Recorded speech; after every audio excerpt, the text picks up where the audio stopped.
when she was only 24 years old. Notice, that's about 10 years older than you, the freshmen, maybe 6 years older than you, the seniors.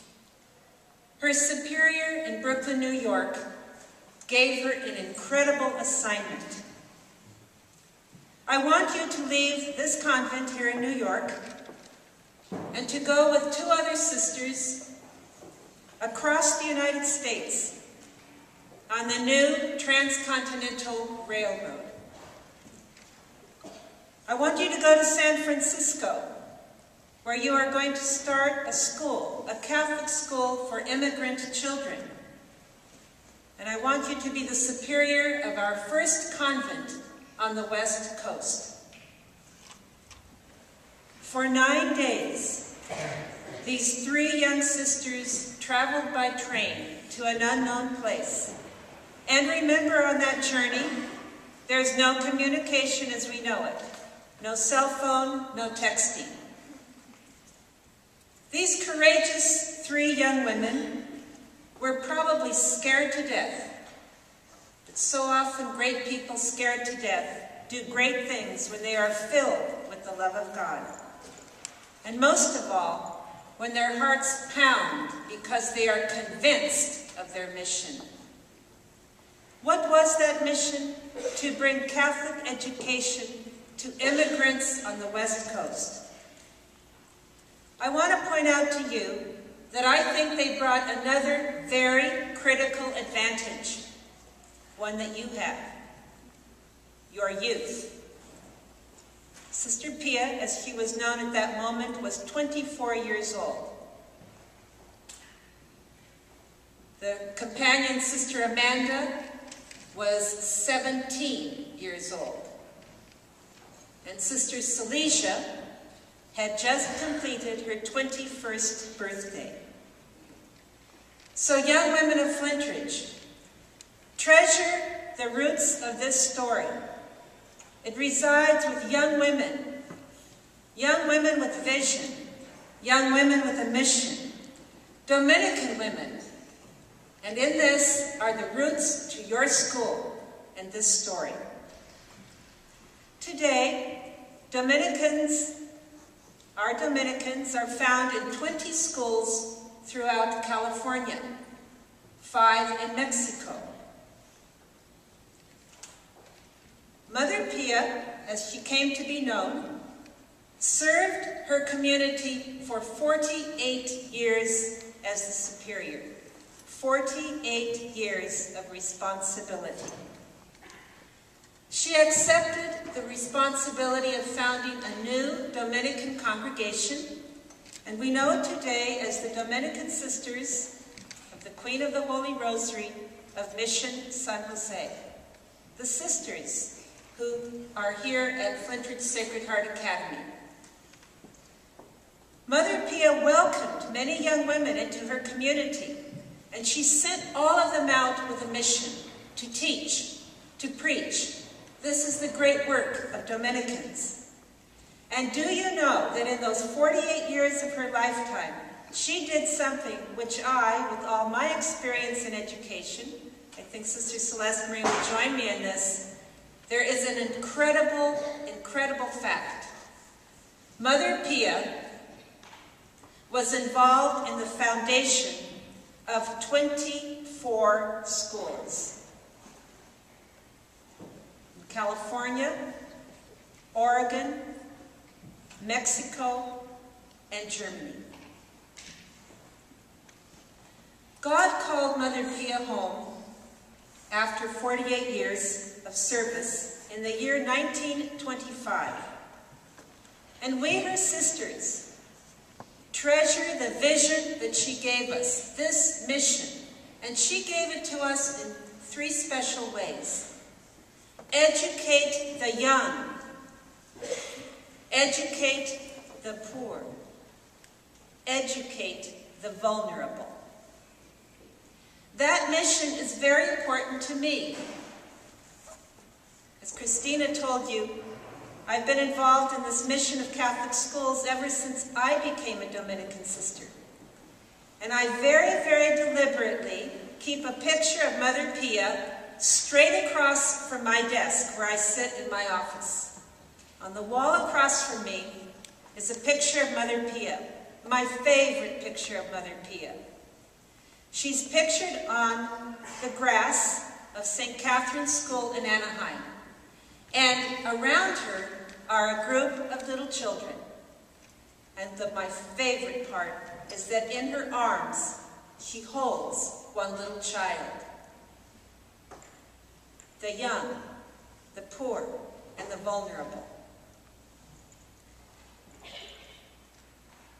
In the summer of 1995, 70 years after Mother Pia's death, we Dominican sisters were gathered at our mother house at Mission San Jose. And we were gathered for something we call our chapter, a meeting where we look at our life and our mission. And we came to terms with something that was very, very worrisome to us.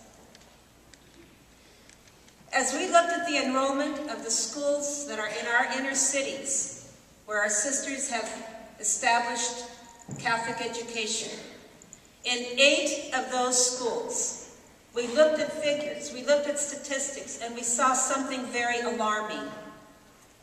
The enrollment in these schools was going down. Down. And what we could see in that is that our mission, our call, Mother Pia's concern to educate the young, the poor, and the vulnerable, had a danger of being robbed, taken from us. No, we said, we must stop this. What can we do? And this is what we decided to do. We Dominican sisters have had a foundation for over 30 years. It's called the Dominican Sisters of Mission San Jose Foundation. And it helps us with any of the works that we do in the world, whether in the United States, Germany, or Mexico. As a Dominican sister, I can request a grant to do something in my ministry, and so can another Dominican, like Sister Celeste Marie, or maybe Sister Jennifer. But we all decided not to ask for individual grants for our particular ministries. We said no. For 3 years, we are not going to ask for anything except money to do one thing: establish development programs to save the 8 inner city schools that are at the heart of serving the poor and the vulnerable. By unanimous vote, the sisters said these funds for 3 years are directed to this project to preserve the vision of Mother Pia. And so it happened. Vision of Hope was born. Let's say the word vision is to save that mission. Serve the poor, the young, and the vulnerable. And hope is the practical arm, development. Invite friends, invite people blessed with God's resources to link arms with the Dominican sisters and contribute to the mission. One of our sisters, Sister John Martin, was selected to be the leader of this project. And over again, up and down California and beyond, she has taught us we must friend raise. We must friend raise. And that's really why we're here today, friends. Vision of Hope is a development program of the Dominican Sisters of Mission San Jose, where we are trying to friend raise in order to collect funds and then fundraise in order to maintain Catholic schools in 8 special parts of California. Let me tell you a little bit about the most beautiful project that Vision of Hope has come up with in those 17 years since it was started. Vision of Hope decided that it must teach the children in the schools the importance of giving back. If we receive, we give. If we give, we have to learn how to give back. And this is called Koins for Kids. In the 20 schools where the Dominican sisters are, every year we have this campaign called Koins for Kids. Even the students in those 8 schools are invited to collect coins, and they are put into a great big fund, a scholarship fund. Other people give to that fund. All the friends we raise give to the fund. And do you know, in the years since Koins for Kids was begun, something startling has happened. Koins for Kids have raised over $400,000. We're going on toward $500,000 of kids helping kids. We choose the time for this collection to coincide with the anniversary of the death of Mother Pia. Mother Pia went home to God on February 8, 1925. We love her. And in her honor, we have this campaign, Koins for Kids, to try to sustain her vision and her mission, especially in the schools of the inner city. Let me tell you about some of those schools. I want to begin with one of them, St. Francis Cabrini School in South Central Los Angeles. Now you remember the name of this school because your wonderful principal, Sister Celeste Marie, is a proud alumna of St. Francis Cabrini School. Just don't tell them how long ago. And she told me I may not tell you how long ago. And then she went back and was principal of St. Francis Cabrini School. Today, St. Francis Cabrini School is struggling to survive. Thanks to Vision of Hope, the doors remain open. And then, since I'm talking about Sister Celeste Marie, I'll tell you that she has been such a support, maintaining the beautiful connection between Flintridge Sacred Heart and Santa Teresita School, which is another Vision of Hope school. Some of you have Sister Barbara Hagel as your teacher. And Sister Barbara was once assigned to St. Michael's School in South Central Los Angeles. That is a school where I also taught and was principal. That school as well is struggling to survive. St. Michael's is making it because of the Friends of Vision of Hope. You all know Sister Carolyn McCormick, Flintridge's president. Sister is an alumna of a school in the Mission District of San Francisco, St. James Elementary School. Sister graduated from that, and then Sister Celeste Marie, you were there as principal. I think Sister Barbara was principal of that school as well.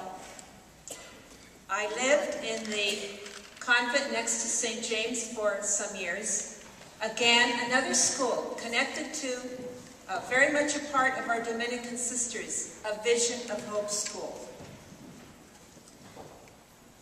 There are 8 Vision of Hope schools, and I just chose a few to highlight that they are connected to the lives of the sisters.